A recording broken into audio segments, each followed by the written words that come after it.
Make the weirdest face you can, like for the like for the thumbnail. You gotta do it for the thumbnails.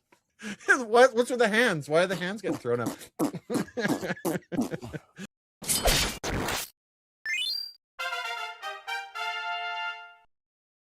All right, guys, we are here today to talk about some absolute hidden gems, retro hidden gems. Next episode, we're going to do more like modern hidden gems.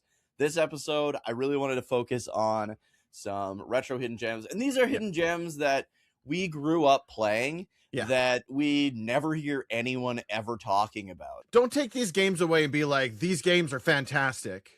These games are good to us. Maybe. No, I think they're good. Like they're good games. All the ones they're on my list I have really good games, but if you're gonna play it and be like, GG, that game sucked, look inward, I guess. No, like I am honestly, all of these games on my list are excellent games that I just never hear anybody talk about.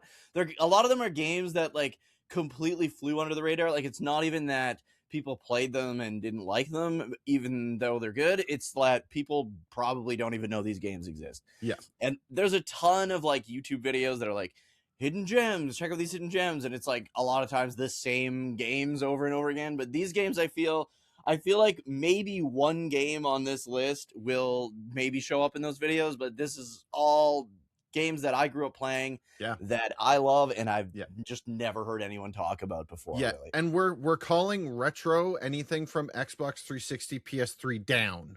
Yeah, that's exactly. What's in scope. If it's outside of those generations, like up, newer, then that one's coming.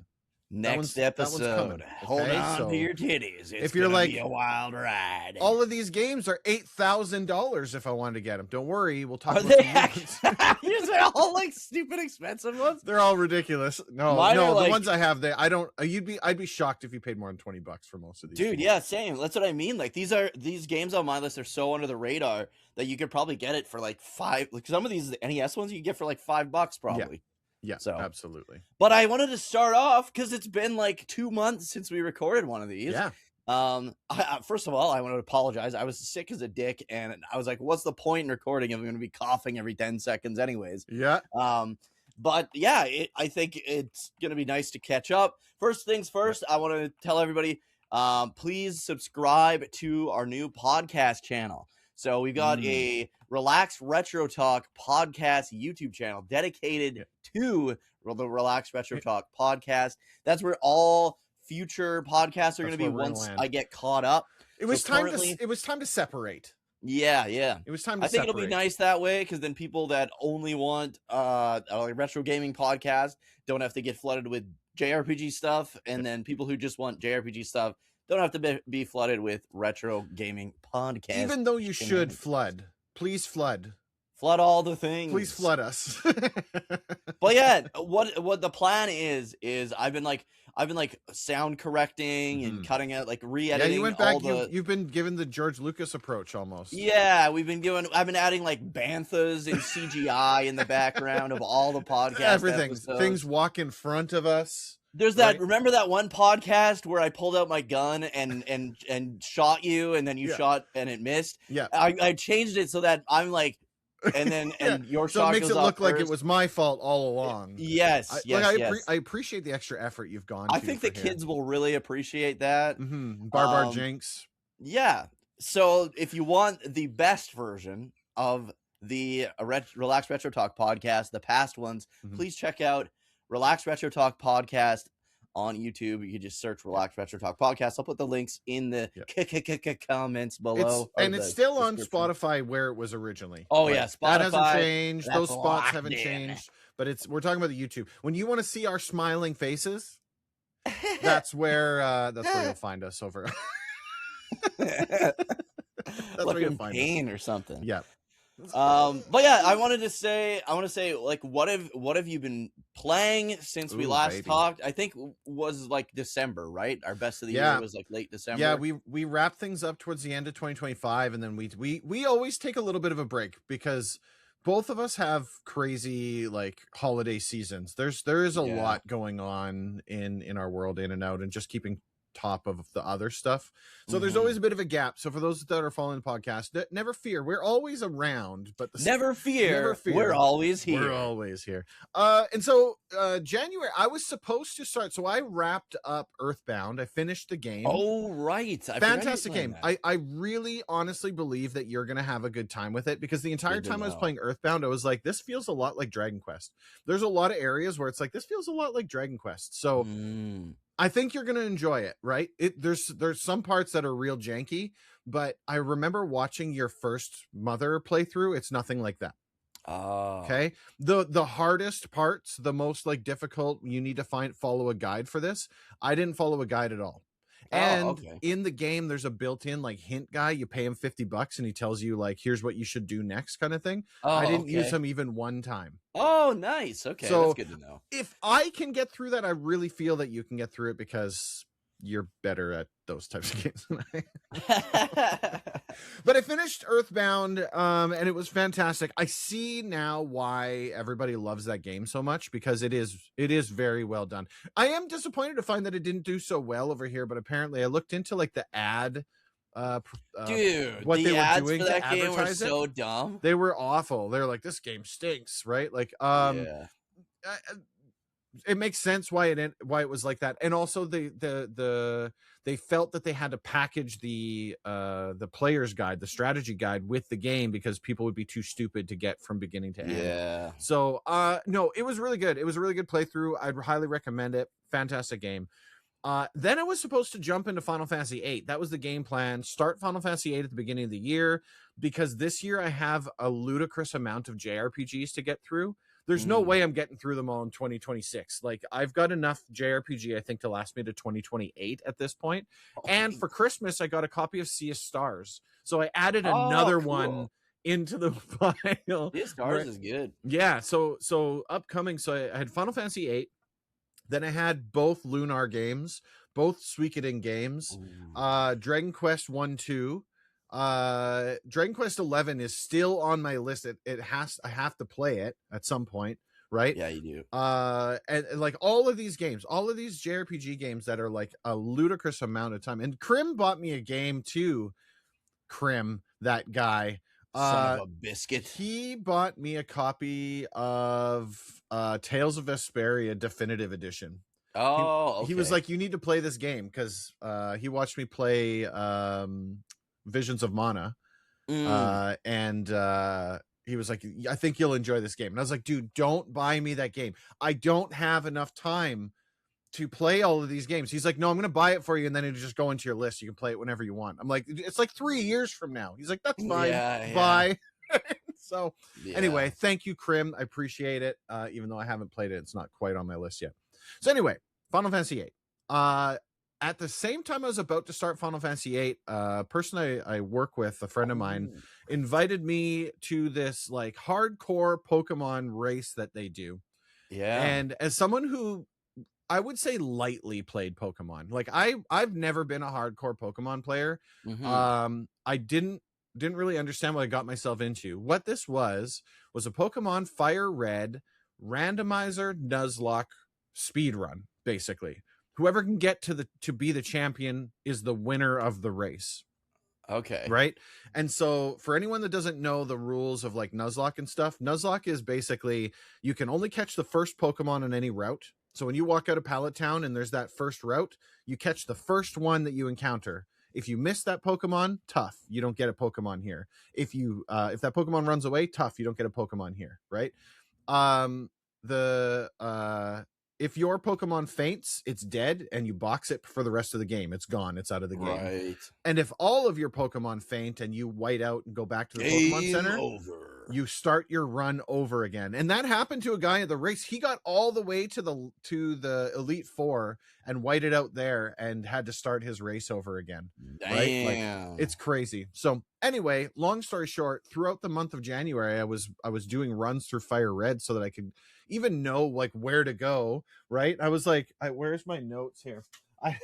I was tracking freaking like, here's where you go through Seafoam. Here's where you go through the mansion. Here's where you go through Victory Road, right? Here's like a move set that I need to have ready to go. Yeah. And tracking that kind of stuff. And it was really cool. I got to say, as somebody that doesn't do a whole lot of Pokemon, that made it really fun. I honestly think that you'd really enjoy this too, because not so much from the chaos and the rule sets and stuff, but just the fact that you're in a room with like 12 other people who just like playing video games.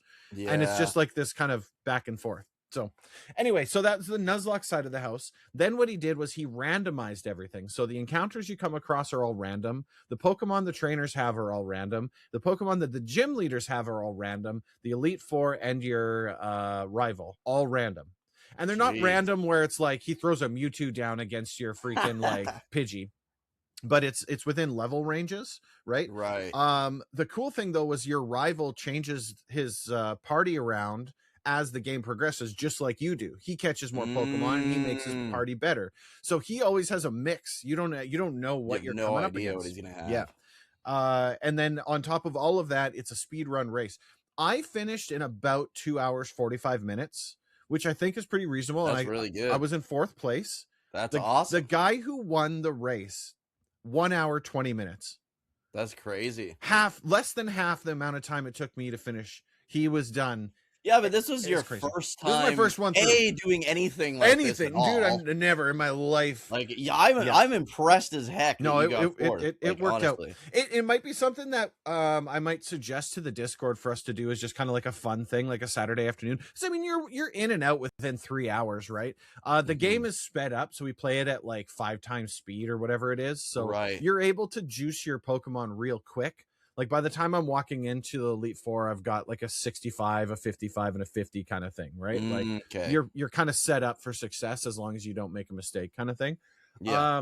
But it was tons of fun. I really enjoyed it. And they invited me to come to the next one. So the cool thing that they did with this too is the people who won the race. So the first place down to like 6th place, he's now going to change in. We're doing Pokemon Emerald next. So the champion is going to be whoever won the race, and the Elite Four are going to be the people who came in. That's cool. That's such a good idea. So there's going to be a DG Elite Four that you have to fight in the game, who's going to have my party from the Fire Red, right? Oh, that's so cool. It's really cool. Dude. Yeah, I thought that was so cool. That was such a cool touch. So anyway, that's my January, and now I finally have started Final Fantasy VIII with a lot of help from you to get up and running. But we're off to a good start, and so it's my intention to kind of wrap Final Fantasy VIII either by the end of February or the middle of March. Is kind of where I've figured that about the time frame where I should. I think that's doable. Yeah. What about you, man? I mean, we did Spacemas in December, of course. I think we talked about that on the year-end thing. And then, man, what have I been doing? What did I do in January? I don't even remember, dude. Dragon Quest. Yeah, that was February that came out. Was it Dragon Quest 1 and 2? Or did you wrap those before? That was like last year. That was before Spacemas. Before December? Yeah. Okay. I don't even know what the hell I did all January long, to be completely honest. Well, let's tune in. I ended up getting so sick. I had like that. Yeah, you were having a rough go. Or whatever. You did a lot of Dragon Quest 10. Right. We were gonna do. Okay, here's what I did. I was gonna do Ys 4, like the remake of Ys 4, because I really enjoyed Ys 3. It was so good, like the Oath and Felghana. So I was like, oh, let's do Memories of Celceta, because Oath and Felghana was an absolute blast. Yep. Fucking hated it. Oh yeah, you didn't have a fun time with that.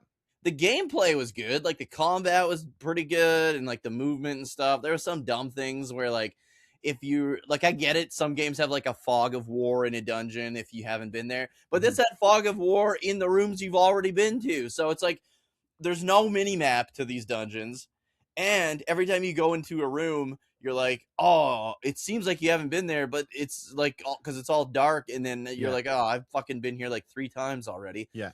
It was just like one of those where the fuck do I go kind of games. A very frustrating experience. Yeah, so I ended up dipping out. Yeah. I did get a little ways in, and like I said, I thought the story was pretty good, and like the premise was good. I'm looking at your history, your streaming history. You did part 1, 2, and 3. It looks like you put in about 10 hours. Yeah, like I gave it the old college You try. gave it a good amount of try. I tuned in on that last stream when you were basically saying that you were done with it, and we were trying to dissect multiple guides because none of them could really tell you where you were gonna go. When you've got a dude, fuck that, man. Yeah, and so it was Dragon Quest 10 for the rest of it, and then and then I was like, dude, I want to finish Dragon Quest 10 version 6, and I knew there was no point in starting something before Dragon Quest 7 Reimagined came out. So I kind of made Dragon Quest 10 my main stream. Yeah. And man, there's some good, cool shit happening in Dragon Quest 10 version 6. It just gets better, right? Oh man, it's so good. But the thing is, so we're recording this on Friday. This will go up on, I think, Thursday of the following week. I generally don't like to break my Saturdays. I like to keep them as my Dragon Quest 10 days. But I think this Saturday I'm gonna Dragon Quest 7 Reimagined it because I just want to keep going, man. Yeah, I gotta tell you, I'm shocked that you're able to hold back as much as you have, because like you were streaming with Fates, and I was like, dude, if I got a game that I was that hyped for, I'd be like, I'm sorry, all I'm doing is this until we're done. Yeah, you do get like burnt out. I feel you got to take a break. The same game all the time. Sure. Like, I guess another game I've been playing a fuckload of Battlefield 5. Oh, really? Like a lot. Oh, really?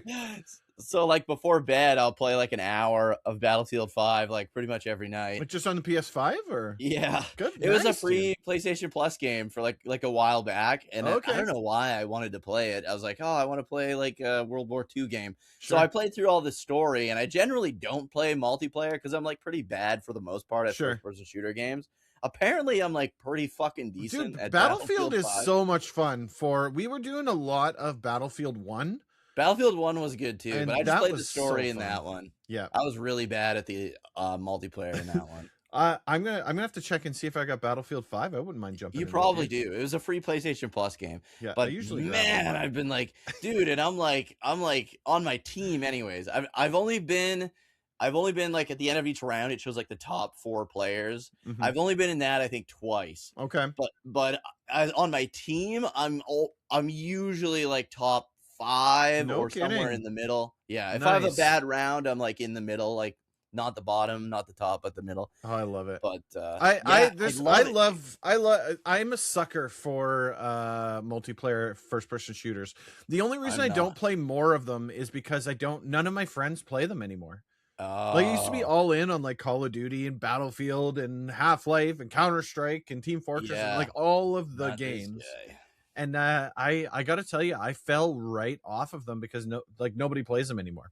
Yeah, and I don't like playing with random people. Nothing against. There's a good amount of people who are really awesome out there. No, fuck you, random people. but the vast majority of random people are just terrible people, right? Like, you make one tiny mistake and they light up and they get right pissed off. It's like, dude, I'm just trying to have a fun time. I'm not here to be a professional freaking esports Battlefield 5 person. You know what I mean? Like, I just want to like kick back for an hour before bed and just play for fun. Like, I don't need someone screaming at me about that. The great thing about playing on the PS5 is there's zero of any. No voice comms. Yeah, you'll have like the odd person on voice, but I've never heard anybody actually say anything. That's a feature, not a bug. Yeah, dude, it's great. But yeah, dude, it's been a good time. Like I said, I don't normally play multiplayer. That's definitely not your. I would have, if you wouldn't have said anything, I would have never said that. Someone would be like, Dukey's playing Battlefield 5. Like, unlock all the weapons and stuff. I think the best part is that, because everyone's like EA is generally pretty bad for loot boxy stuff. Sure. But all the like loot boxy stuff is most of it is stuff you can earn, and it's all like cosmetics anyways. Can I give you all the gun unlocks are from, you get like in-game currency from like doing challenges and stuff. And then all the and then like levels and stuff. Okay, because you got your job classes and your weapons, and they all have their own levels. Yeah. I'm gonna give you the hottest take I think that I've delivered yet this year. I don't think EA is the worst game company anymore. No, Not I even don't think close. so either. They're not good. They're not. No, don't get me wrong. Yeah. But in my opinion, the absolute. So let me give you the runner-up. The runner-up is Ubisoft. Oh, I would say Ubisoft is the worst. The worst is Activision Blizzard. Oh, really? What do you mean? They just fixed Overwatch. Fixed Overwatch, man. They dropped the 2. What are you mad about? Everyone says they loved Overwatch. Now it's Overwatch. Dude, I can't. They're trying so hard to recoup the audience again that they put out a apology video. I hate to call it expansion pack. Oh, they put out an update. I thought you were gonna say apology video. Apology video. Well, I mean, they should turn on the webcam. We are very sorry for what we have done to Overwatch. Bobby Please come back. Is not here anymore. No, they went so far that they're trying to pull their audience back that they released a new class for Diablo 2. Oh, the game that came out in 2000. Holy shit. They put a warlock class in Diablo 2. A night elf mohawk? Night elf mohawk. Dude, they have completely self-destructed so hard that they're trying everything they can to bring people back. So everyone left Overwatch for Marvel Rivals and for other games. Oh, yeah, I guess. Marvel Rivals is the king in that gaming area. And they were like, oh, crap, we lost all of our players. How do we get them back? Let's drop the 2. That'll solve I know how you get them back. All right? Similar strat to what they just played, but this will work even better. Yeah. You change Marvel Rivals' name to Overwatch. Dude, like, for real, I gotta tell you, man, I never in my life, if you would reverse time 20 years ago, okay, 2006, 2004, 2006, and you were like, I come from the future, Blizzard will be the worst gaming company in the planet, I would laugh so hard in your face. Really? That, like, because they were at that point in time, the dawn of like World of Warcraft and StarCraft 2 and all of that. Yeah. Dude, they were probably my favorite gaming company of all time. I would have paid any amount of money to buy any of their games. Straight up. No questions asked. Oh, it's a new Blizzard game? Buy instantly. Now I'm like, oh, it's a new Blizzard game? What is it on mobile? How much money does it cost me just to open Do you not have phones? Like, dude, for the epitome that of was kind of the turning point. Hey, yeah. Like, man, oh man. You not have phones? Right? It's hilarious to think that in 2026 we're like, you know what? EA is not that bad. Yeah, I know. And it's not because they've improved, it's because everyone else got worse. EA's just like, yeah, we kind of suck, but we know it. We're at least willing to admit it. Yeah. But yeah, no, Battlefield 5. I love it. That's great. Fantastic. I've never played Battlefield 6. Don't know if I have any interest in Battlefield 6. I don't really like the modern shit. I couldn't tell you anything about any of those games anymore, other than they all seem to have those like battle royale, like what is it, Warzone? Oh yeah, there is a battle royale mode in this one. I've never played it. No, and I'm never interested in those games. No, it's never appealed to me. Yeah, I don't like that shit. But hey, free game that you found in your back catalog that you're having a good time with. That sounds like a great time. Win-win, baby. When you were listing off all the games, man, like I know you mentioned it in one of your YouTube videos, but like I can't think of a time as a gamer that I've had more games to play than now, right? Like my stack of games is so unbelievably huge that there's no possible way I can play them all this year, probably even next year. That's why when like the new announcements come out and the games are kind of I'm like, well, whatever. I still have like a bunch of games. I don't even care if there's a shitty. Yeah. That's like, so last night on my stream, everyone was like, so what would you rate the state of play? And I was like, I don't really even care. Like, I'm glad Metal Gear Solid 4 is going to be playable off the PS3 finally. I'm glad Peace Walker is going to be like, I love Peace Walker. Metal Gear Solid Peace Walker is my favorite. And the fact that if you and Fates finally sit down and play through the Metal Gear games, we can probably play online co-op through Peace Walker, which would be great. I was thinking it'd be a good opportunity to use that as a JRPG palette cleanser. Yeah, in between each one. I'm really eyeing up. I know you said that Master Collection or whatever isn't really good, but I'm kind of eyeing it up for. Apparently, they made a bunch of updates to it. I saw yesterday that like the graphical updates and stuff like that. So maybe it's going to be playable. I don't know. I'm gonna have to look more into it. But I really would like to play that. Out of all the games, my history of gaming, that's the #1 series that everyone's like, oh, you need to play these games. I'm like, they never appealed to me. They're cheesy. They're like cheesy, but like a good, like action, like an 80s movie, like action cheesy kind of. Like Arnold but also like Schwarzenegger. they're really deep. Like sure. There's a lot of like, it's good. The writing's really, really good. We'll see. I know that the Volume 1 collection, I see it on PNP Games every now and then for like $10, $19 or something. For 10, like to me, that's a no-brainer, even if it's not the best version of it. But yeah, the only thing is like I would give Metal Gear Solid 1 a try, but I don't stick to like the original, like the Metal Gear Solid 1. Sure. Yeah, I'm always willing. I'll do the same thing like what you did with East. I'll give you like 3 to 10 hours depending on how rough it is. If you can course correct in that time, I'll finish the game, no sweat. I finished it one time, that one. I usually quit after or during the there's a Vulcan Raven fight, which is like it's like the first boss fight. Right.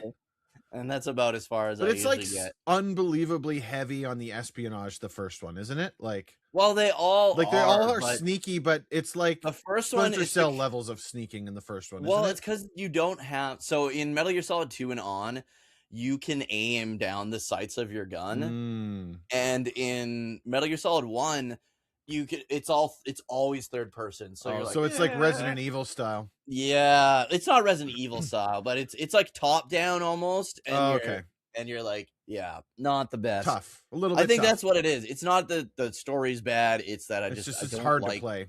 Yeah, it's just hard to play. All right. I mean, my expectations are tempered. I'm going into the series expecting not to enjoy it because it's not really my style of game, but so many people have told me like, no, like don't think of it, because I'm like, I hated Splinter Cell. I don't do the sneaking around shooting out light bulbs. Here's the thing with Metal Gear Solid, or just Metal Gear in general. Well, not Metal, because classic Metal Gear, you're fucked if you don't sneak good enough. But that's the other thing. The only shit thing about like the Metal Gear Solid series is oh man, I wonder if I should do it. Whenever you figure you're gonna get to it, I have there's like an official movie they made that like goes through the events of Metal Gear 1 and 2. That's probably the best way to experience it if you're not into like retro stealth games. And because the problem is a lot of like, even from Metal Gear Solid 1, they're always like referencing what happened in Metal Gear 1 and 2. Like a lot of big stuff happened in those games. Metal Gear 2 is fucking good, honestly. Like the NES? No, not the NES. They were released on the MSX2 because that was like pretty popular in Japan, especially with Konami. Is it like PC console thing? But you can with Metal Gear Solid 3 Substance or Subsistence, you could it had both the actual and translated. Oh, cool. Yeah. So I don't know if they threw that into that I don't know what they're calling it, Legacy Collection Master or whatever. Collection, Legacy Collection. Yeah, whatever, I don't know if they threw that into the first one or not, but if it is, maybe give that a try. But I don't know. I don't know if you'd like those ones. But Metal Gear Solid 2. Here's the thing: everybody, when Metal Gear Solid 2 came out, because the ads all showed Solid Snake, and the demo was all the tanker missions, so it's all Solid Snake. Like probably 90% of the game, you're playing as a new character, and people were pissed. They were not happy. Yeah, dude. And it's so good though. I really, really like it. I really like the new character. It was good. I love Metal Gear Solid 2. Metal Gear Solid 2 was my favorite for a really long time, and then I recently replayed Metal Gear Solid 3 and Peace Walker and all that. Not recently, I should say, probably like 5 years ago. And then I was like, I think I like Peace Walker and Metal Gear Solid 3 a little bit better now. But yeah, no, they're really good. Definitely check them out. They're fucking some of the best games. One of the best series ever made. Do not play what was that shitty one that came out? It was like a zombie game. It was after Kojima left the company, and they're like, "Oh, we could make money if we put a Metal Gear sticker on." Now that Kojima's out of the way, definitely check that out. But let's get in to the main topic. Talking about hidden gem retro games that we grew up playing. I'll let you start because you said you got like an I have an honorable mention, and then 5. We each picked 5. So. 5, and he broke the rules. So. I broke the rules. That's my fault. But with that being said, I know you're going to agree with me on this one. So my honorable mention, I'll just throw it out first before we get into the numbers. Castlevania Harmony of Despair. Oh, right. I guess it's PS3. Yeah. It was a lot of fun. They need to re-release that. They have to put it back out. I don't think a lot of people know about it. And the beauty with Castlevania Harmony of Despair is it's multiplayer Castlevania. You run through, it had its own levels, but it also had the entirety of Castlevania 1 in there. That was the best. And it had parts of Symphony of the Night. Yeah. It had. You still haven't played Symphony of the Night. Still haven't played Symphony. It's on my list. Jesus Christ. I'm telling you, I got so many games, dude. So many games. Yeah. Harmony of Despair is amazing. You know what's funny? You could play as like your favorite characters and level them up. Well, and it had RPG elements. You level them up, you change your weapons out, you get some armor, you get costumes, and it was great. Good. It was a very, very good game. And yeah, it absolutely needs to get re-released again because that was fun. We had a ton of fun with that. I didn't even play it with you guys the original time you went through. I had no idea the game even existed. Yeah. Right. Wasn't that like your first Castlevania game? It was pretty close. I had always dabbled into Castlevania, but never actually completed any of them. Oh, okay. At this point though, I've completed Castlevania 1, 2, and 4. Okay. And Rondo? What was the Genesis? Oh yeah, Rondo. Was it Rondo? Did you do Bloodlines on the Genesis? No, I did. I did. I bought the pack. That was like it was Rondo and Symphony of the Night, right? Yeah. So I bought the pack and I played through Rondo. I haven't done Symphony of the Night. That one's sitting waiting. I think I might be able to get into it this year, but you got to do Bloodlines, bro. Yeah, you were saying to do that one too, and that one's also on my list. I do want to go back to 3. I think I'll have to follow a guide this time, but like 3, I got absolutely. Dude, it's hard as fuck. No matter what route you take, it's gonna be hard, dude. But if you go with Sypha or Grant Dynasty, I think I went the Alucard route. And you did. Mad. It's the hardest. Yeah, it's getting grumpy because you need to use Alucard to fly. Like they just like purposely remove the floor in like a lot of areas so that you have to use Alucard to fly through them. And if you run out of hearts, you're just fucked. You're just done. Game over. Best of luck. And the boss fight is so hard in that one, like the final boss. But so yeah, so that was my honorable mention, Castlevania Harmony of Despair. And the reason I knew you wouldn't have put it on because it's pretty late. Like when we're talking retro, like it's at the end of the timeline of what we're talking about, right? But it was a lot of fun, and I don't think a lot of people know about that game. It was just so much fun playing through like Castlevania 1. Yeah. Like it literally like the NES like sprite background. Oh yeah, it had the whole thing. Well, and you've got 4 people in there. So you're on voice chat, you're like working together. It was so much fun. Dude. So much fun. Yeah, a lot of fun. I really enjoyed that. Do a sequel. What? Don't even remaster it. Just do Harmony of Despair 2. Give us a Harmony of Despair 2. Yeah, put some of the freaking Game Boy Advance or the DS ones in there. Right? They are in there. No, but like in like more. Give me more of like the later. Yeah, more. And then you could add like the shitty like Shadows, Lords of Shadow characters and stuff too, right? It was great. It was a solid game. That was a very well done one. Yeah. Konami's giving me a bit of hope with their announcement yesterday. Dude, what was with Konami stealing the state of play? Yeah. They went from like we hate video games to maybe we should do that. Maybe we should make some of those video games again. Apparently, I'm excited for the new Castlevania. It looked the art good. style is different than I was expecting. Yeah, but the gameplay looked on point. It looked good. So. It reminds me a little bit about like how Hades plays. And it's got that kind of real, like zippy kind of movement. Yeah, that movement and that art style is kind of like. I'm definitely going to keep an eye out on it. I won't say that I'm going to get it right away, but it looks I'll wait promising. and hear how it is. It looks promising. There's a lot of room for them to screw things up, but it looks promising. Yeah, it does. So anyway, that's my honorable mention. Do you want to start with? Where do you want to go? 5 down, 5, 4, 3, 2, 1, or is yours in that order? I'm going or did you just list them? The way I'm listing them is from like oldest to newest. Okay, I'll fix my list so that it matches with. I'll do my I'll do my first pick then. Okay. This might be on your list. This is the only one I think that might be on both of our list. Okay. And that is Power Blade on the NES. So you let it slip when we were talking about it, and so I specifically didn't put it on my list. Okay. Because I knew that you mentioned that one, but 100%, dude, Power Blade is fantastic. That game's great. Good. And we bought it on a whim. I think my dad saw it at Canadian Tire in the bargain bin and was like, "Here you go, you can have this game." Dude, like, it was like the main character was basically Arnold Schwarzenegger. It was Arnold Schwarzenegger, right? So we knew what was up. Yeah, I mean, and my dad loved Arnie. I loved Arnie, especially back in that day. So, like, I don't know when I got it. I was like too young to remember that, but it would have been probably like a birthday or Christmas or something. For sure. And dude, I love Power Blade so much. It's good. It's such a good game. It's so like it's so similar to something like Mega Man, but also so different because you've got your main weapon is this boomerang.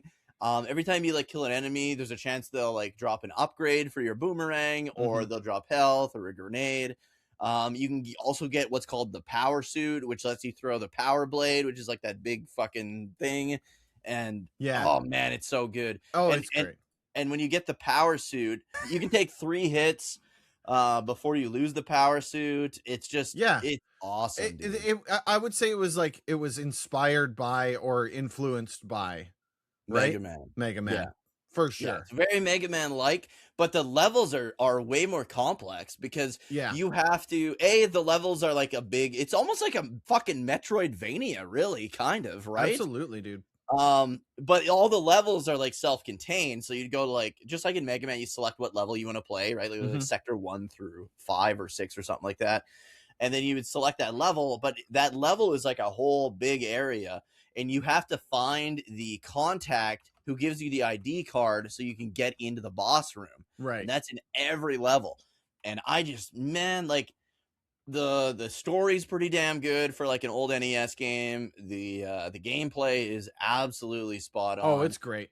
The character work is good, and the boss fights, like the boss designs and boss fights are so damn good. I played through that game so many times though. Like I know all like the cheese strats. I know which wall. There's like a wall you can jump through to get to the one boss way quicker. Oh, for sure. Did you know this? Do you know the grenade trick or not really? No, I don't think so. So if you hit up on, I can't remember if it's you throw the grenade and then hit up on the boss door, or you hit up on the boss door and hit the grenade button at the same time. So the grenade with regular enemies will kill everyone on screen, right? If you're overwhelmed, throw a grenade. If you throw it at the same time you go through the boss door, it one-shots the boss because the grenade animation's still playing. Nice. And it's you can like skip all the boss fights. Just basically really cheese strats. Yeah, but it's so good, man. Yeah, fantastic. Yeah, it was a great game, and it came out like late in the NES. Like that was when I did most of my NES gaming, because that's when I got my NES, was like probably after the Super Nintendo was out, really. Yep. We didn't have a lot of NES games, but we did have that one. And like I said, I think my dad found it in a bargain bin somewhere.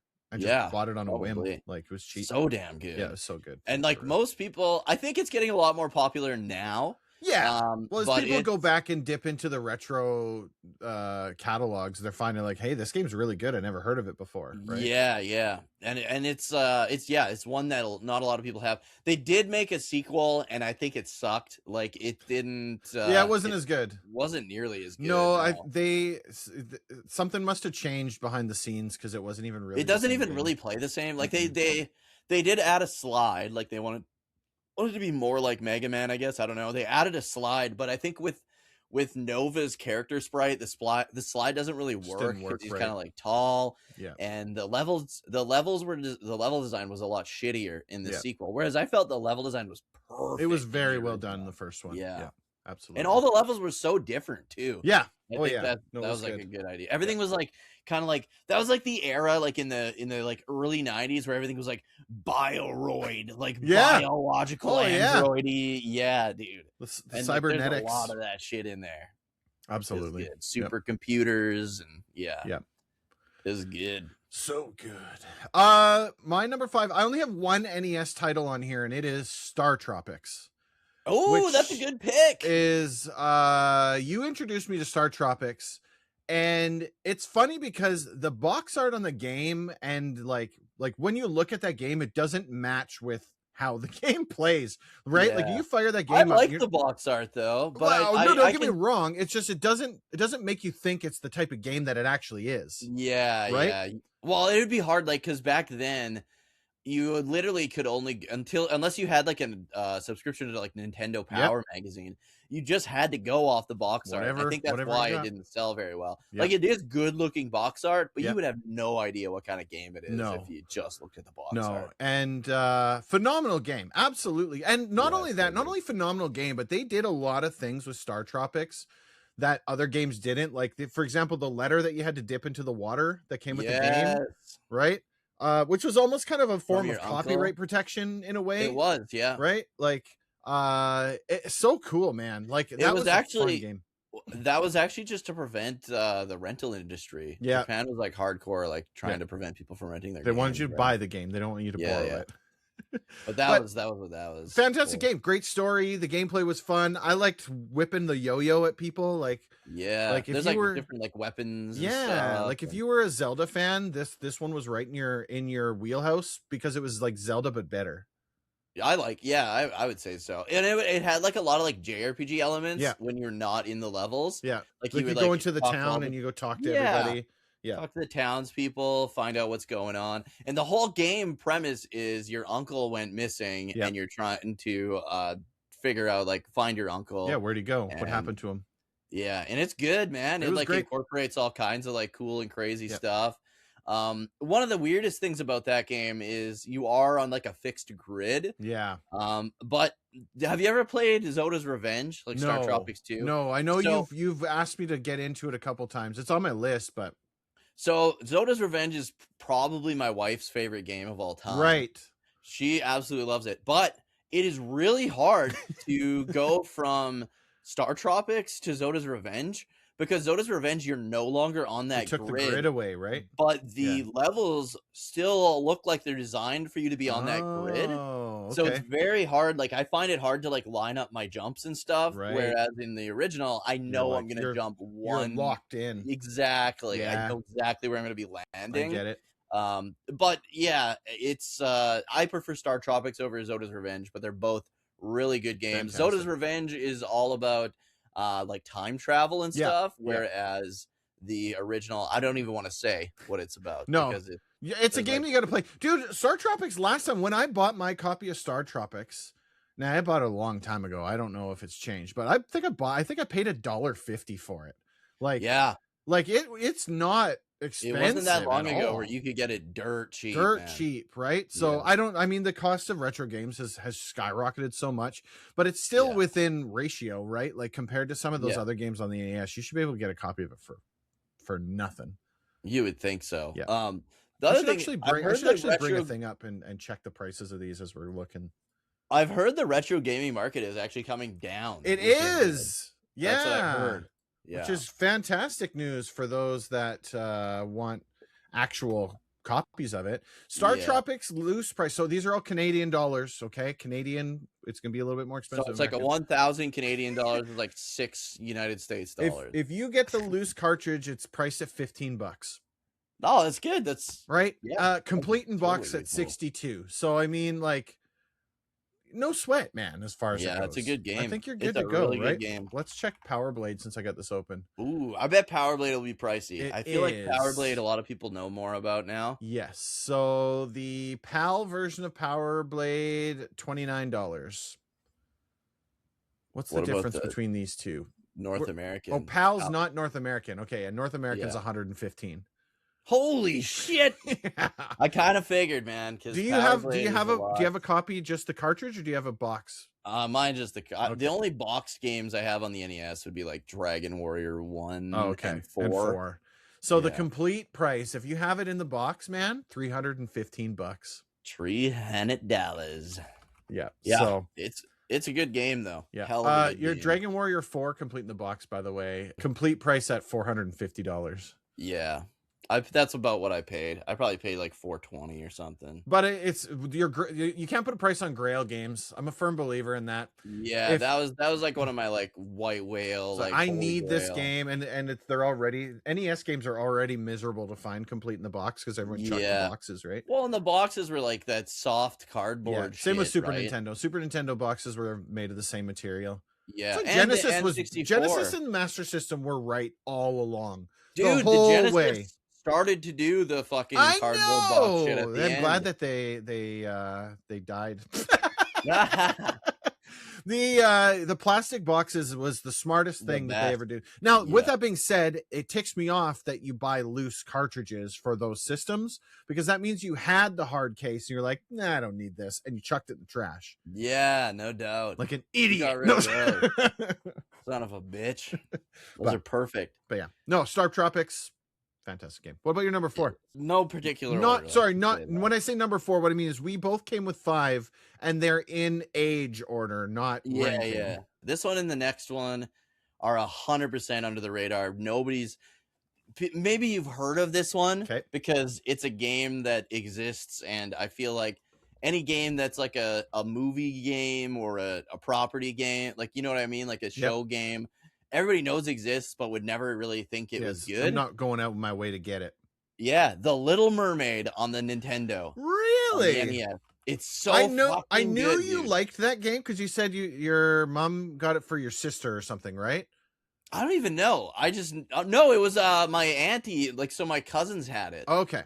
They had it, and then I don't know if I just borrowed it and didn't bring it back one time, or I don't know. Loose copy of Little Mermaid for $19. It's good, dude. Nobody knows it's a good game. So keep it a secret. Love to see it. But I see a complete in box one of it on eBay, sold January 29th for $36. No way. Yeah. I would get that game complete in box. Yeah. For $36. $36.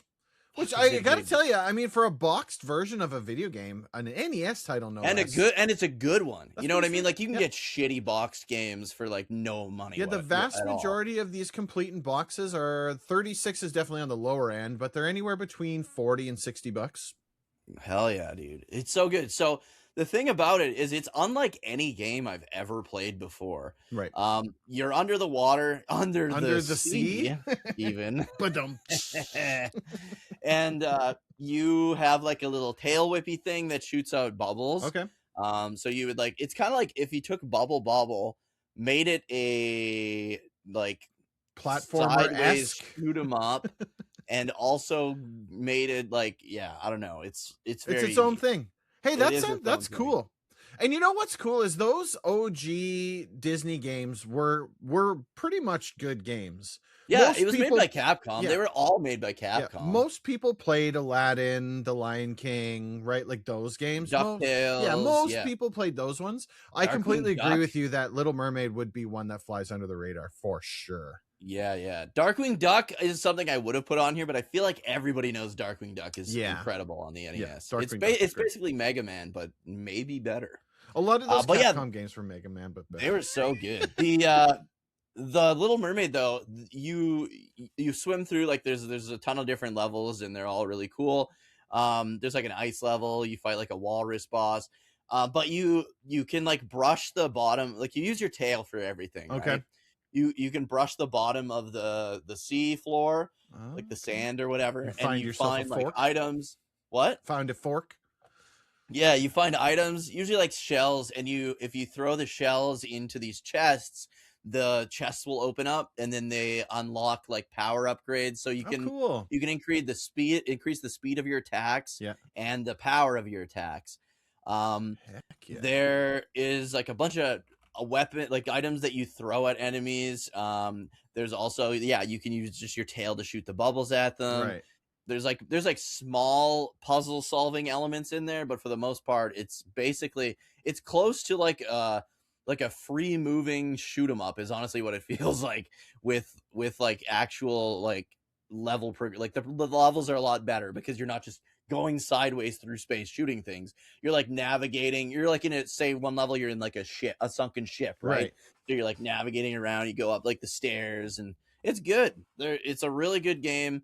I really like the boss fights are really good. My favorite is probably the ice level. You're under the ice and there's like a walrus guy and you have to like he's shooting like ice blocks at you, and if you hit them you can throw them back up at him. It's like, I guess a good way to describe it is it would be like a side scrolling shoot 'em up, like space shoot 'em up, right, with Bobble Bobble and Super Mario 2 elements. Like it's yeah, like cool. it's really good game. I really enjoy it, and I always have. Yeah, I played it as a little kid. If it wasn't for my cousins all being girls, I probably never would have played this very game. Unlikely. There's no way, dude. There's no way that game lands in my house and someone doesn't like beat me up and make fun of me for it. You know what I mean? Yeah. It's such a fun game, dude. I want to get me Little Mermaid. And the levels, they're all like really good. Like there's such a variety. Like you've got your standard underwater level, you've got your like in a sunken ship. Right. There's a like underwater volcano level. There's, like I said, the ice level. It's just so good, dude. The final boss fight is insane against Ursula. Right? Like, oh man, it's a good game. Awesome. Check it out, guys. Yeah, absolutely. My next one. Hang on a second. My next game for the Super Nintendo. Super Bowling. Oh yeah, dude, I got it in the box. Even that's how much cool. I like this game. Okay. This game. Did you buy it in the box? No. Jason gave this to me for Christmas one year. When I was collecting retro games, because he was getting me box games. And like at the time, I just looked it up. This is worth $60, which I think is still pretty decent for like a box game. Mm-hmm. I'm positive he paid like $10 for this. Probably. Right? Like, it was like not worth much. But this game is stupidly fun, right? It is absolutely stupidly fun. If you've ever played it, it's like an arcadey bowling type. Yeah. But you select like the weight of your ball, you select the character that you play, and the characters throw the ball differently. There's 2 male, 2 female. There's woke. Sounds pretty woke. So super, dude. And like it was just it the reason why this game is so much fun to me is every time we would be saying, my grandma lived a half an hour away from us where you live now, right? Yeah. My grandma lived in that city. And so every now and then we would go and spend the night there. And we had our Super Nintendo in her basement. And anytime we stayed overnight there, that meant that our parents were going to let us rent from the Video Superstore, which compared to the video rental place in our hometown was like, it's as if you like go to a small town grocery store and then go into like a freaking Walmart. Right? Honestly, so like our like video game or video rental store is basically like a gas station. It was like a gas station. It was one like wall in the gas station. They had like 8 games. With that being said, dude, I kicked my whole computer. With that being said, it still was awesome to be able to rent things. Oh, absolutely. Where we were. But when we went into the city, we went from one wall of video games to every video game you could possibly think of. Yeah, exactly. Right.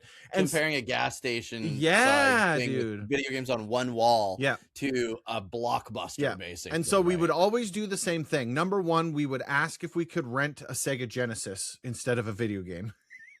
And we would want the Sega Genesis with the Ninja Turtles, Hyperstone Heist. And Sonic the Hedgehog, because that's what we wanted to do, but very rarely would they actually ever go for that. And then our fallback was Turtles in Time and Super Bowling. Oh. And the reason why we liked Super Bowling so much is if you can see right here, it says 1 to 4 players. Oh, and right, because you would just pass the controller. We passed the controller, and you could play 3 players on the Super Nintendo, which when you have 3 boys in the house and they're going to fight over who gets to be players 1 and 2, adding the 3rd player made this game really good. No and I can't doubt. remember who it was that said, let's get the bowling game. And I always thought that this game was called Super Turkey Bowling because of the turkey. Right, I remember because see him. Because when I was like looking, because when I was like downloading Super NES games, I was like, which games should I play? Because like I know like the main ones, right? Yeah. But I was like, what are some oddball? And you were like, you need to check out Super Turkey Bowling. And I was like, I'm not finding this game anywhere. Bowling. No, we always thought it was Super Turkey Bowling, but it's literally called Super Bowling, and it is a very simple game. You are not going to get a year's worth of play out of this. But if you have 4 people in the room, this game's an absolute riot to play. So 100%. And all the characters were like, they had names like Pins Peterson, you know, Spinner Spencer, right? Muscles Maxwell. And Red then, Randall. Was it Red Randall? She's got the precision game down pat, right? Wait, who would you play as? So everyone was fighting to be Pins. No way. And then second player would go to Maxwell, right? Muscle Maxwell. And then whoever was unfortunately third player had to play one of the girls. And we would always make fun of the brother who had to play as one of the girls. But the girls are the best bowlers in the game. Just saying. Wow, woke. Throwing that out there, that unbeknownst to everybody, that we should have actually been picking the girls. But when you're an 8-year-old boy, the last thing you want to be is a girl. Yeah. Oh yeah, dude. I remember. So in the 90s, I had like a stepbrother, and we would play Blades of Steel all the time. Sure. And he would always make me play as Minnesota because they're pink. Yeah. And then he's like, "Oh, look at you, a little girl. Look at me, a little girl team." Look, like, dude, you made me pick them. Dude, like, the 90s was a wild time. Okay, it's nothing like it is today. But in the 90s, the last thing you wanted to do was be like, my favorite bowling character is Red Randall, the girl with the pink hair. And then everyone's like, ha, ha, ha, ha, ha, ha. Now it doesn't matter. Now it's like, she's the best. You guys suck. Yeah.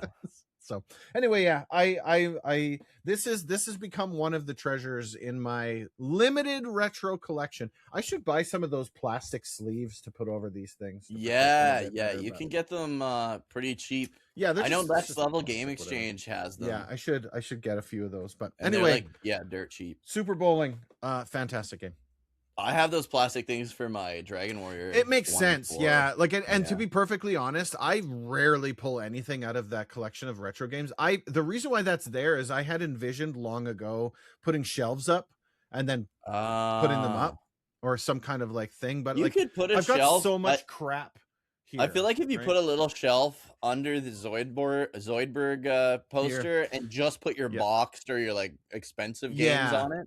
I'm probably gonna I don't want to do it, but I'm probably gonna put my guitars away just because they're collecting dust and they just need to go away. Yeah. And then put something there. Do you have I'm not even gonna say it because it's not gonna be on your hidden gems because you never fucking played it. Fucking Ogre Battle 64. Do you have that complete in box? No, I just have the cartridge for that one. I was gonna say, dude, you got like $1,000. Can you imagine if I had that complete in box? No. So you know what's really funny about Ogre Battle 64 is I didn't even realize what it was. So I bought. Somebody had posted on Facebook. This would have been a while ago when retro games weren't crazy. Yeah, like mid 2000s. I wanted a Nintendo 64 to play Ocarina of Time. Everybody was like, you have to play Ocarina of Time. It's the best game in the world. You need to play it. Spoiler alert, I didn't like it. But this guy was like, I've got a 64 for sale, $20.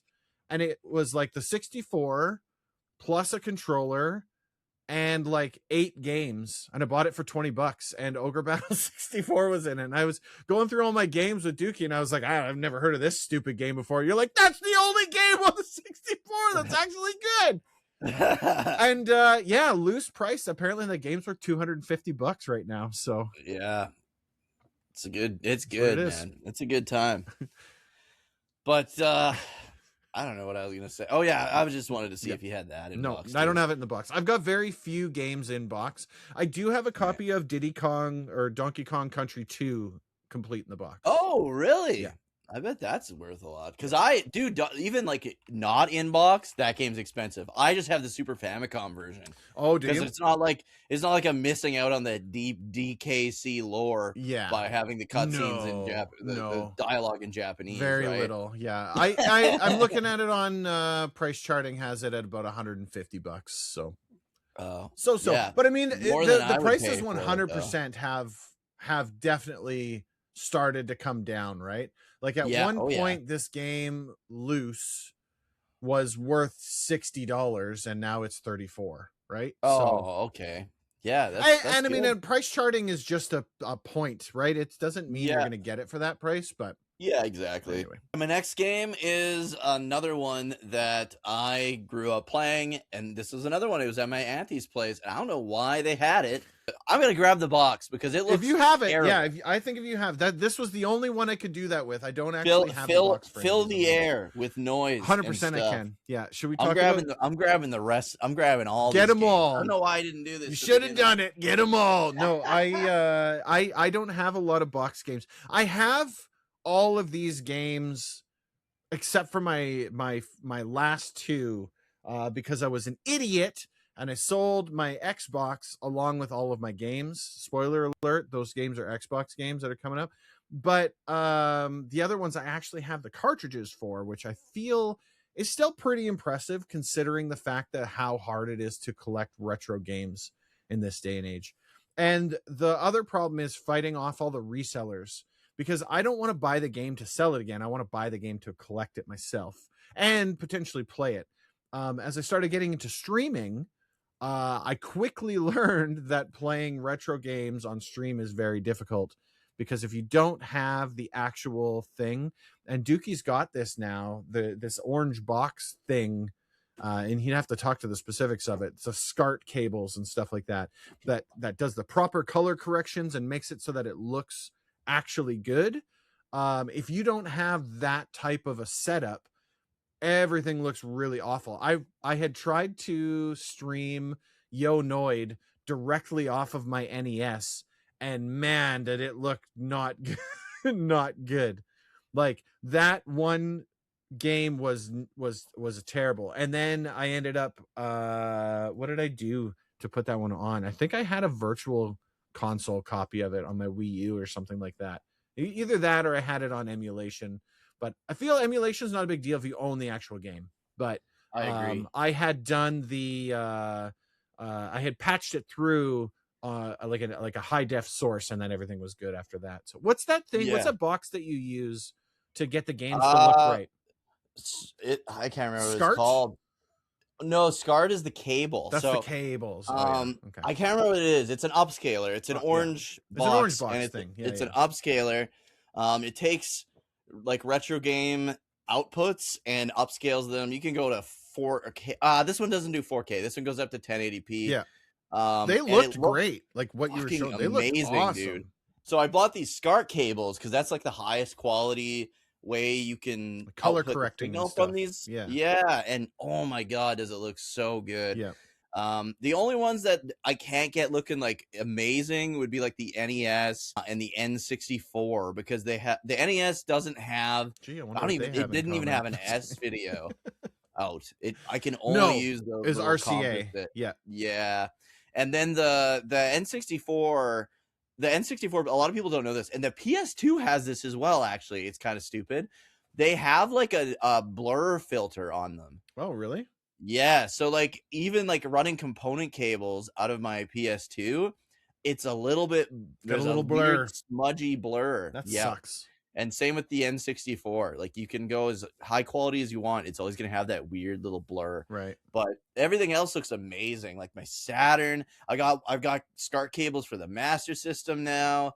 I've got I mean, like you bought your whole kit, like, yeah, and it wasn't even Genesis, that expensive. 32X, fucking right. Hey. Like it wasn't even that expensive, right? At the end of the day. No.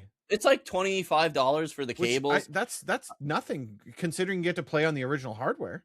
Yes, and then the orange box was a little bit more. It's like $150, I think you said. Yeah, something like that. Yeah. And then you can get the, I can't remember even what they're called. There's like the fancy version of the orange box that's like $300, and it's like this does the exact same thing for way less. There's no downsides. But yeah, I couldn't find the box, or I couldn't find Little Mermaid for whatever reason, and I also couldn't find Power Blade. We're past those already anyways. I know, I just wanted to show them, but this is the next game I wanted to talk about. I'm sorry, my camera Desperados. Dashin Desperados. That's a great game. It is, but who's gonna buy this off the shelf? Who sees the fucking this cover and is like, oh man, that's a game I want to play or purchase? I played the shit out of Dashin Desperados. It's a good one. It is good, and it's so again, it's so unlike any game I've ever played. Yeah, in my before and after it. Like I've never played another game like this. And that was one that you could like you're competing with each other through the level, right? So there is a single player mode where one guy plays as the cowboy Person dude, A. and then the bad. This is the bad guy, the yellow hair blonde guy, that yellow haired lily livered. You know what? And the whole point of the game is like you're competing to win this girl in the background's love, basically. And you do so for the most part by racing, right? And it's not vehicle racing. It's Foot like race. If you took platformer, like an action platformer, like Mega Man or so. It's not like Mega Man, but you know but like it's a platformer. Yeah, if you took a platformer and turned that into a game where you have to get to the end of the level first. It's like side scroller beat 'em up meets race meets platforming. Yeah, it's super and cool. You can take a swing at the other guy, can't you? Like you get weapons that you like throw at the guy, and you can like set off traps so that if he's right behind you, like if there's like a dog, you can like jump on the dog to piss it off and then they'll run and get the guy behind you. You can grab there's like a hornet's nest. Oh yeah. Grab that, the hornet will chase the other player until it hits them. The single player is really hard. Like if you play through the story, the PC's relentless. Yeah, and you got like boss fights against the guy. Like he's in like a Jeep in the one level, and you have to like blow up the Jeep by like running after him. It's so good though, and some of the levels are just get to the end of the level first. Some of them are there'll be an item at the end of the level that you have to collect and then get back. So you're gonna meet the other character at some point, right? Even if you got like a big lead and he can like mess you up pretty bad.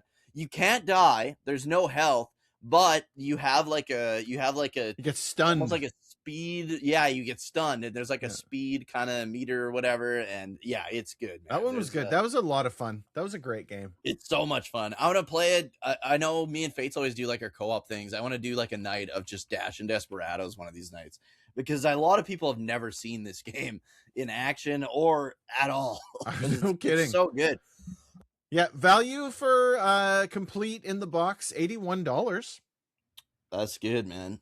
And the other thing is, again, such a good variety in stages. You've got like your city, you've got the jungle, there's like what else is there? There's like your desert level, lava, like it's just got everything. Yeah.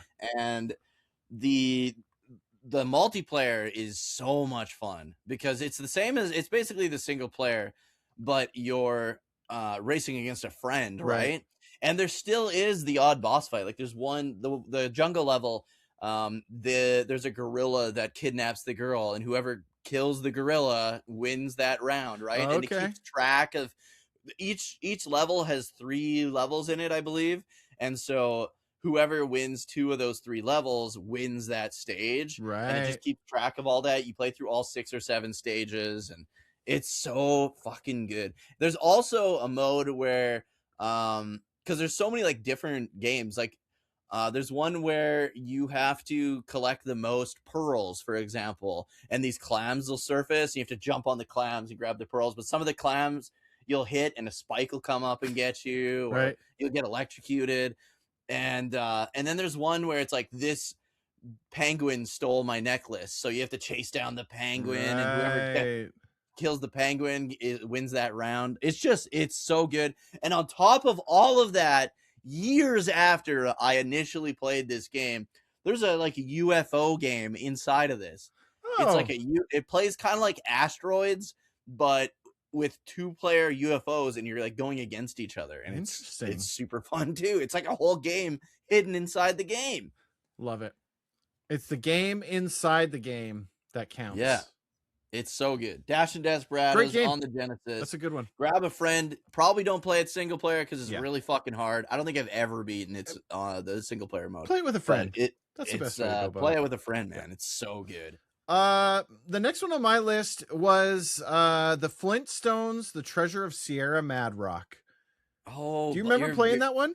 with I us. played it with Bubs because he wanted to play it. And it's the same. It was the same reason as with Super Bowling. It was another one of those ones, except that one we would rent from our hometown. They had a copy there. And it was like you do stages, but you rolled a dice, right? And it was this rock, and it would tell you where you go on the map. And you had to get all over the map and go and collect things. And it was kind of like a board game, but kind of like a board game, but like you also play like like platforming levels and other stuff like that. Yeah.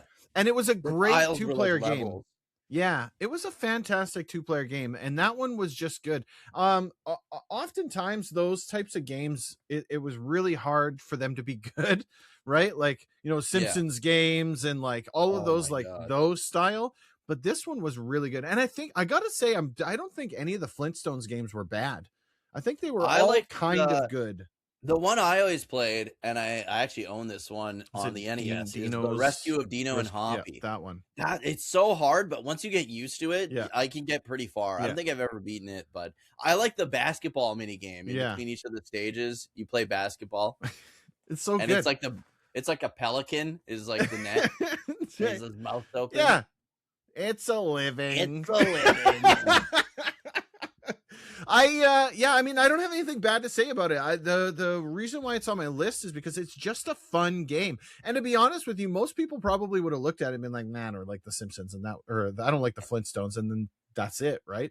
Yeah. But it wasn't like it was so heavy Flintstones that, like, unless you watched the show, you wouldn't know what was going on, right? You got Barney and Fred in there, but really it's a platformer with board game elements to it, which it was just really fun. It is a great 2-player game. I remember you and Justin playing that one, and I think you guys finished it. If you didn't finish it, you definitely made some progress. You had a fun time. Yeah, we got pretty far into it. I don't think we finished it because we were planning on like doing another stream of it, and then it just didn't take place. But we got pretty far. Great game. Definitely check it out. That one too. Let me see here. Flintstones. That one is loose copy at 110. Holy shit. Complete in the box at 550. Holy. So with that being said, I think that was towards the end of the Super Nintendo's lifespan. And not a lot of copies. Not a lot of people would have bought it, right? So they definitely had a copy at the rental place. We rented that game a lot, and it was fun. It was a fun game.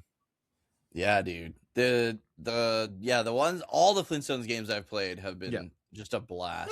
No, they're hard. Like the other ones, that one's not super hard, which is nice. No, that's why that's one of the biggest reasons why we played it so much. Yeah, but the ones on the NES were stupid hard, but were really, really fun. Absolutely. My next pick is this one here is probably on a lot of Hidden Gems videos, maybe Rogue Galaxy. Okay, yeah, on the PS2. You wanted me to play that so bad, and then when I finally was like, okay, I think I'm gonna give it a try, you're like, it didn't age very well. No, it didn't. So most of it did. The story, fucking amazing. The characters, fucking amazing. A lot of like the concepts, like the world and everything, so good. What didn't age well is it's definitely like, have you ever played like Dark Cloud 1 or 2 or anything like that? No. It's the same company, but the problem is the dungeons are massive, and it's like you can get lost. You're spinning in a circle a lot. No, because it maps itself out. Like it's one of those like it auto maps where you're going. Right. But they're just, it's so like there's only 2 dungeons that I feel like really suck ass and did not age well. There's I don't remember what it's called. There's like the 2 towers. You're going up a floor, and then you're going over and up, over and up, and up, and you do that for like, I feel like that dungeon takes like 2 hours, and it's just walking, and you're in the same fucking place, and it's like, oh my god, it's like trying to watch a Lord of the Rings movie. just everything walks. That's all that happens. It was But this dude, it is such a good JRPG. If you are a PS2 JRPG fan, gotta play Rogue Galaxy. Made by Level 5. Same guys that did Dark Cloud 1 and 2. They did Dragon Quest 8. Level 5 was on fire back on the PS2. Like just cranking out the hits. And Rogue Galaxy is one of the best.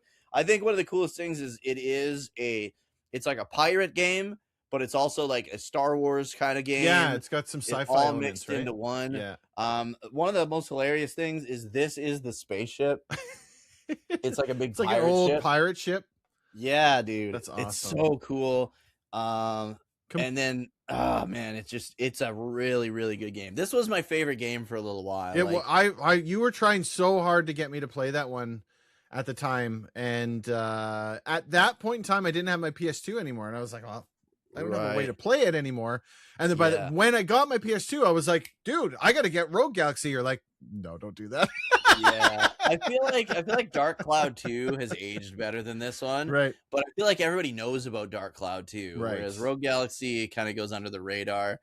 The Dark Cloud games are amazing, for sure. Like, oh, I shouldn't say the games are amazing. The first one has aged like shit, but the second Dark Cloud is really good, right? And so is Rogue Galaxy. But I would say the second Dark Cloud has aged a lot better. Justin played Rogue Galaxy on your recommendation. He enjoyed it too. He was it's so good, dude. Yeah, you're kind of like a space bounty hunter, right? And then the story just takes off. Yeah, and it's so damn you can get a copy of it. According to this, you can get a copy of it for about $40 in the box. Oh, that's good. I just remember it was always in Walmart, even long after the PS2 was done really being a thing.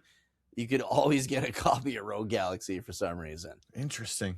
Gigi's came to deliver his top 5. She came to deliver a message. You got a secret? Oh, you want food? Food. I didn't know what he fed you. The next one on my list is for the Xbox, and it is Jet Set Radio Future. Oh, that's a good one. I played the crap out of Jet Set Radio. When you were stepped away to get your boxes, I don't know if you heard or not, but I had these games, and I was an idiot, and I sold my Xbox and all of the games for it at the time to get my Xbox 360.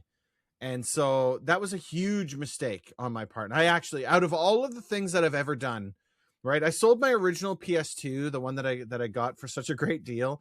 I kind of regret that too, but not nearly as much because I've got one of those slim ones. But out of all the things I've ever gotten rid of, my OG Xbox, I regret that every single day. I wish I would not have gotten rid of it because I had so many of those good.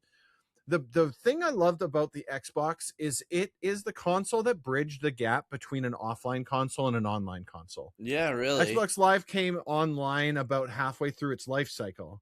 So when I bought it, playing games online was not an option. When I sold it, that's all it was. Right? Yeah, really. And then by the time the 360 came around, everything was online. So I really, really regret selling my Xbox. The reason why I'm bringing all this up is Jet Set Radio Future, I bought completely randomly. I had never heard of the game before. I didn't know anything about Jet Grind Radio? Yeah, the first one or whatever. I never heard anything about it. I knew that the game existed, but I didn't know anything about it. I don't really like the first one, to be honest. And I still haven't played the first one. I still don't really know anything about it other than it's the prequel to Jet Set Radio Future. But it's on the Dreamcast. The soundtrack in Jet Set Radio Future, the art style in the game, and the way that it played, it was just so good. And there's a spiritual successor out that I've got on my list of games. Oh, that guy with that head. He's got a... Yeah, it's called Bomb Rush Cyberfunk. Yeah. And you probably have a copy of this. Stream it. Yeah, you probably have a copy of this because they gave it away for free as a PlayStation game. Oh, I was about to buy it, and then I just posted it in the Discord, and Krim was like, "You better check to see if you don't already have that because they just gave that away for free." PlayStation Plus thing. Sure enough, there it was. So I was like, "Okay." So I added it to my list of games to play this year because I really, really enjoyed that game. It's the epitome of do whatever you want in the game. There's a story, you can follow it, but if you just want to go into the world and screw around for 20 minutes, go ahead and do it. And it had this really good soundtrack it's a perfect kind of representation of where I was at that point in my life. Like 2001 or 2002, whenever it is that era, right? So a fantastic game. If you've never played it and you have the means to do so, I think it's been re-released quite a few times on various I wonder if they different... ended up on Steam or anything. Yeah, like I that, think you can pick it up pretty easily. I don't think it's too much, but price charting has it as loose for $20 and complete for $75. So it's one of the 4 Xbox games I own. Yeah, and that includes Xbox 360 for sure. And I mean, yeah, it's very good. So I would recommend it. If you've never been, give it a try. It's peak Sega, like, it is. arcade. That's like, style. You could always tell every Sega game, and I say this to everybody when I'm talking about Sega, you could tell that they always were like, we want to put fun first. Like the game and the way it plays and stuff, whatever. But if the game is fun, it goes out here, right? And so all of those, like the Jet Set Radio Future, Shenmue, Outrun, Afterburner, like all of those games, all of those Sega arcade style games, it was like, no, we want you to play this and be like, that's a fun game. Yeah. Maybe it's not the deepest game, but that's a fun game to play. We enjoyed that one. That was great. Yeah, exactly. Yeah, maybe not Shenmue. That's more like Shenmue. Shenmue is one of those games I always wanted to play but never did because I never had a Dreamcast, and by the time it came around to other consoles, I was kind of like, eh. Yeah, but and quick time events aren't my thing. The Yakuza games, honestly, because Shenmue is kind of like I get it. I respect it. I respect what it did, but it's like a shitty. Wasn't Shenmue like the creator of QuickTime events? Yeah, probably. Like I don't remember. Like it could have been a little bit before then, but it was really what like put QuickTime, because that's all the game was QuickTime events. Basically, I don't remember QuickTime events before that. The earliest game I remember with QuickTime events would be like God of War. God of War was what I was thinking, but that would have been after. That would have been after Shenmue, because Shenmue was like on pretty Dreamcast. early. I That's think 99, 99.99. 99.99. Dreamcast. Rip Dreamcast, boys. Rip. All right. Next up, I've got. Is this your last one? This is my last one. Just to make sure I was on the same. Yep. I've got. You already mentioned it, actually, just a couple milliseconds ago.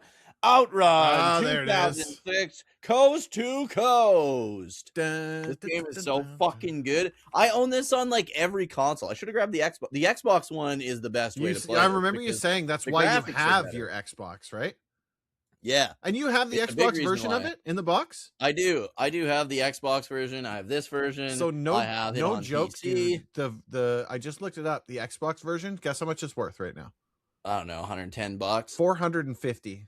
Holy, I paid $110. The last one sold pretty expensive 3 days ago for $457.80. Holy shit.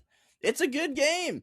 Now that I've got like my component cables and that upscaler though, this looks good on my TV. Yep. So I prefer the PS2 version, but I think the Xbox probably one just probably for the controller, runs better. I imagine, more so than anything else. The problem with the Xbox One is I don't have an original Xbox, and the Xbox 360 has like a weird hissing noise in the background when it emulates it. But visually, it's incredible. It's all the snakes. What's that? It's all the snakes. It's all the snakes they package in the. You have to feed them. You have to feed the snakes in the 360. The reason they called it the Xbox 360 is there's 360 little snakes in the Xbox. Little snakes. And they're cold-blooded, and that was actually the cooling system of the Xbox. That's why they red-ringed, because you weren't taking care of the red-ring, because if a snake died, it wouldn't keep it cool. It wouldn't circulate the coolant properly. Got to be smarter about it. That's how they did it. But yeah, this game. The best driving game of all time, in my opinion. Yeah, you've spoken quite. And was this the one you did at Spectrefest? Yes. Probably every Spectrefest, honestly. This one was really cool. It looks good. It's fast. So good. The soundtrack is fantastic. Oh yeah, it was really good. Outrun is a solid game, man.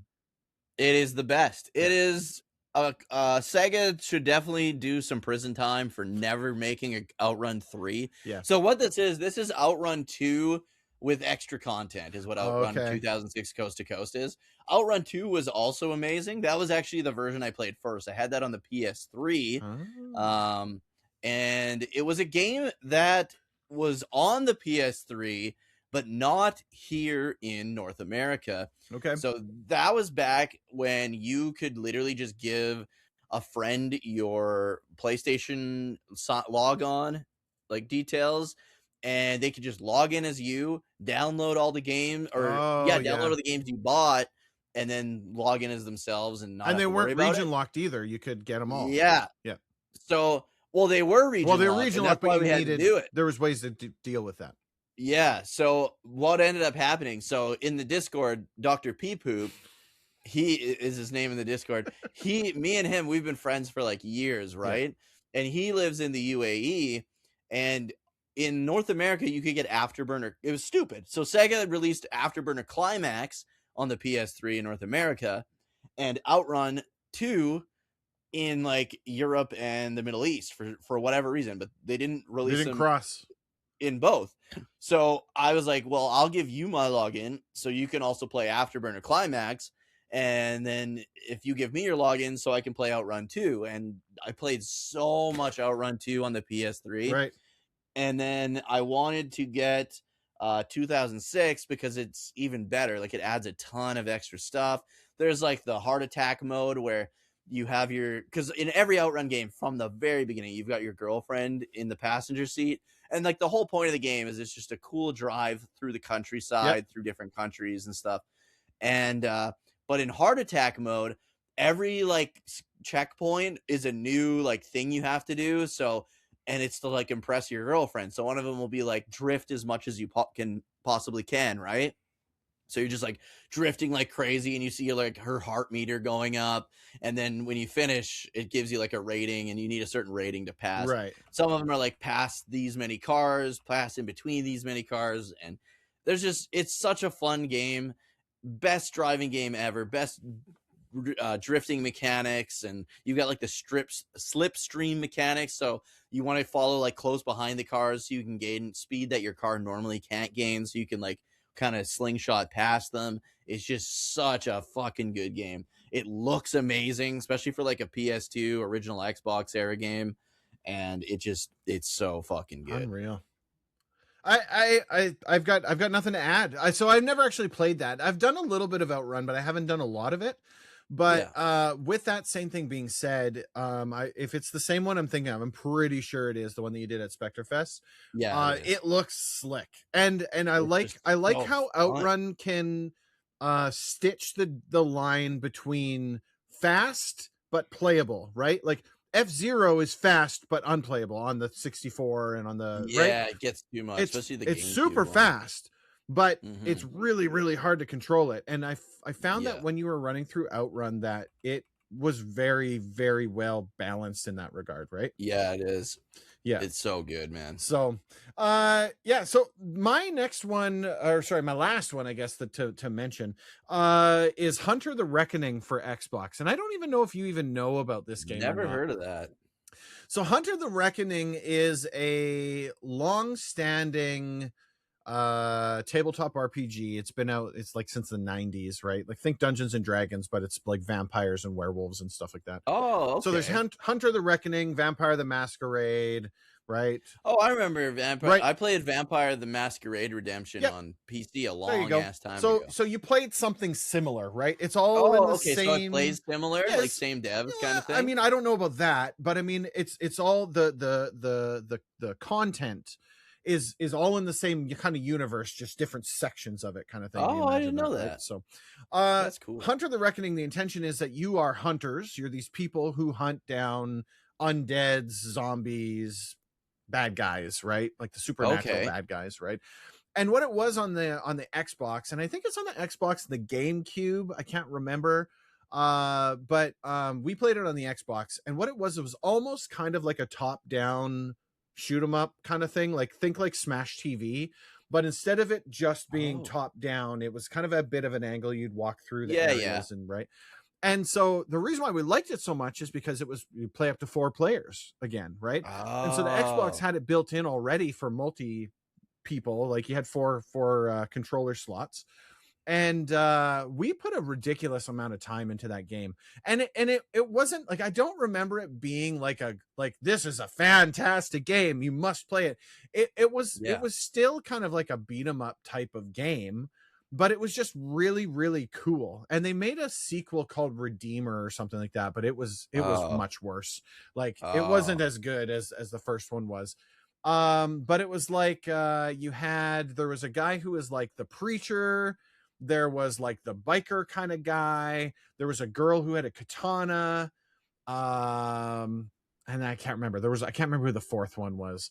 But like they all had their own like character and their makeup, and you like level them up and you find new weapons. And is it kind of like those Baldur's no, not Baldur's Gate, like those gauntlets, kind of like that.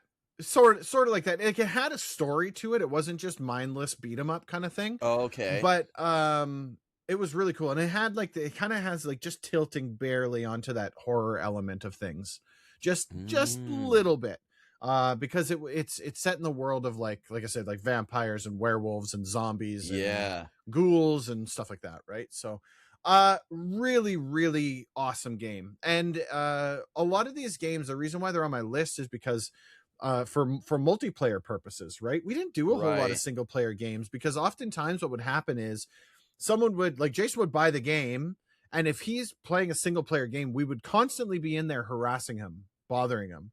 And so it was easier for him to lean into a multiplayer game and then just kick the crap out of us because he's better at it than we are. Than it was to play a single player game and constantly be answering questions and stuff like that. So games like Hunter the Reckoning and Flintstones and Super Bowling, that is the reason why they're on my list, is because I have good fond memories of playing those games as a kid.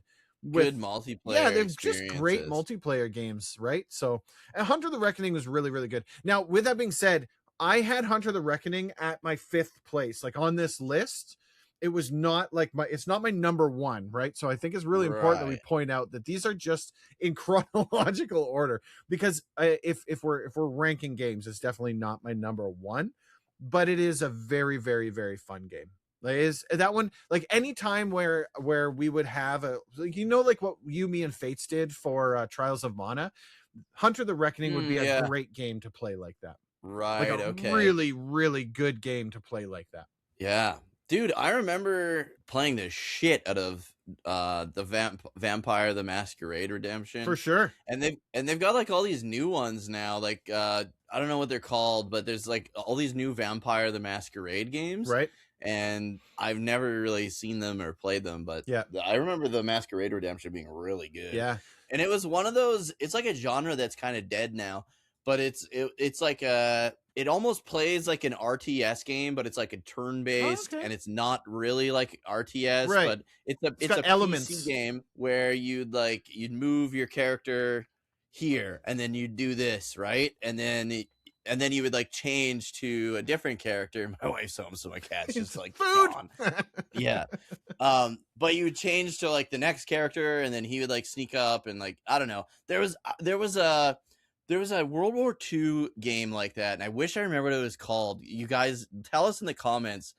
And it's like I said, you have like 5 characters, and you have like a mission, and you've got to like sneak around, and one's like a medic, one's like a sniper, and it's like RTS style controls where you like click on the guy, click where he goes, and then he has like, you can see what enemies he'd be able to shoot kind of thing, and then the next guy will like sneak around. I don't know. Yeah. I don't know what genre that is and what game that is, but I really liked those kinds of games for some reason back then. Yeah, and they've never really appealed to me all that much, but I appreciate, like, they're fun to watch. Like, strategy games are super fun to watch for me, because you get to see like how people's brains work. It's right? Not an RTS game, but it controls like one. Like, I don't know how to describe these games. It's a genre like no games play like this anymore. That one might have to hit the list. This I gotta say, this list was really hard for me to narrow down, because I had a bunch, right? Like, I could tell you, like,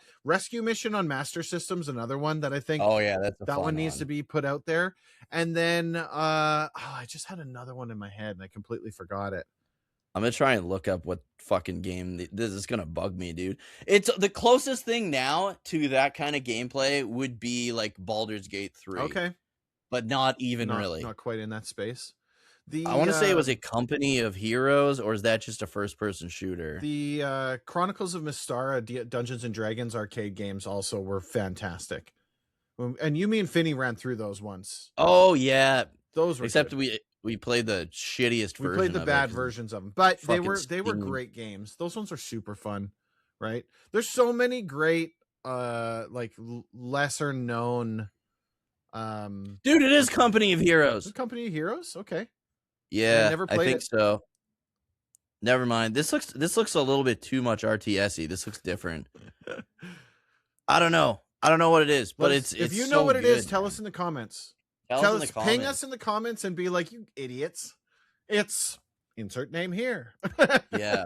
If you've played Vampire the Masquerade Redemption, then you know what style that is, and it's like that, but it's a World War II game. I love it's fucking really good. I love it. But yeah. It's a genre that I don't think exists anymore. But yeah, that's about it, right? Like there's so many good. The retro game area, man, there's so many good games. I didn't even touch the Wii. There was a couple decent games on the 64. I mean, none that I would put on my list, but like there's at least games that are worth trying out and playing on those, right? I think No More Heroes for the Wii is one that should have been on here as well. Yeah, right. But it's hard. It's hard. It's not really a hidden gem either. That's why I didn't put a lot of them on my list. And I'm like, is this really a hidden gem? And so that's kind of why I landed with what I had. But yeah, I guess another one I would say is what the fuck is it? It's on the PS3, so it would count. It's a Suda51 game. I can't remember what the hell it's called. I've played it a million times. It was actually like my game of the year it came out. Oh, really? PS3, Shadows of the Damned. Yep, Shadows of the Damned. There we go. Fuck, is that a good game? So what that game is it's Suda51. So he did like Killer 7 and stuff like that. Suda51 is like the Tarantino of video games. For sure. Basically. No More Heroes. No More Heroes 1 and 2. Yeah. Yeah, yeah. Did you do 3 too? Did they do 3 too, or was that someone else? It was probably them, I'd imagine. No, it's not listed in here. Does it say Grasshopper Studios though? Oh, weird. Maybe they didn't do 3 then. But anyways, they Shadows of the Damned is Suda51. It's also the guy who did Resident Evil 4, and keep in mind this came out like shortly after the Resident Evil 4 and 5 like blew the roof off of that franchise, right? And then it also has the guy that does all the music for the Silent Hill games, and it's just like, oh, really? Fuck me, is it good? The story is like crazy. Basically, this guy, I think he's a demon hunter, and one of the demons ends up stealing his girlfriend or his fiance, and so you have to go to, well, you're just like in the regular world going after them, but you end up going to the demon world to like chase them down and stuff. It's got the there's a lot of references to horror movies too, like you go to the house from Evil Dead. Okay. Yeah, and it's really even got like in fact, one of the main things you interact with to unlock like doorways and stuff is, remember in the Evil Dead with like all the wall mounted like animal heads start like laughing and stuff. Those things are like the main way that you like go through doors. Like there's just so many like homages to like, I love it. Yeah. I love that kind of stuff. Game. Yeah. The more of that, the better. No More Heroes 3 is Suda. Yeah, it is Suda51. Yeah, I figured it'd be Suda51. And Grasshopper Manufacturer. So I think they changed their name. Yeah, that's his company. Yeah. Is it Grasshopper Manufacturer the whole way through? Yeah. No, because he was kind of like doing his own. I think he worked for like Capcom originally or something like that. But we'll have to go into that on another podcast or something. All this kind of stuff. It was really good studios, right? And it also had like the perfect sense of humor for that era too. Like, yeah, the guy that's like kind of like your sidekick and turns into all your weapons, his name is Johnson. Okay. So to level him up, they're like, you have to enhance your Johnson. And the biggest weapon in the game, you take out these giant like kaiju, is the Johnson gets so huge and they call him the Big Boner, and it's like basically turns him into like a rocket launcher cannon thing. It's good. It's a good game. Oh, that's fantastic. Thanks for watching and or listening. If you enjoyed it, please remember to subscribe. Be sure to check out the podcast YouTube channel, Relax Retro Talk Podcasts on YouTube, if you want the best version of these on video. If you just want to listen, Spotify is the way to go. We are on Spotify.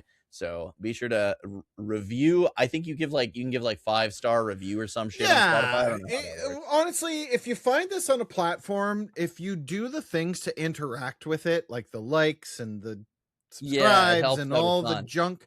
It goes a super long way to helping us out, and helps new ears find our smooth, buttery voices. Exactly. Thanks for watching and or listening, guys. We'll be back. The next episode is going to be hidden gems on kind of modern after systems. The PS3. So anything after the PS3. I'm pretty sure mine are all PS4 games. Yeah, I'm going to have reached a point where it's PS4. Well, I mean, PC is going to have to be included in that list, or I won't have enough to talk about. Yeah, for sure. Well, yeah. Thanks a lot, guys. Yeah. And we'll catch you in the next one. Have a great one, everyone. See you.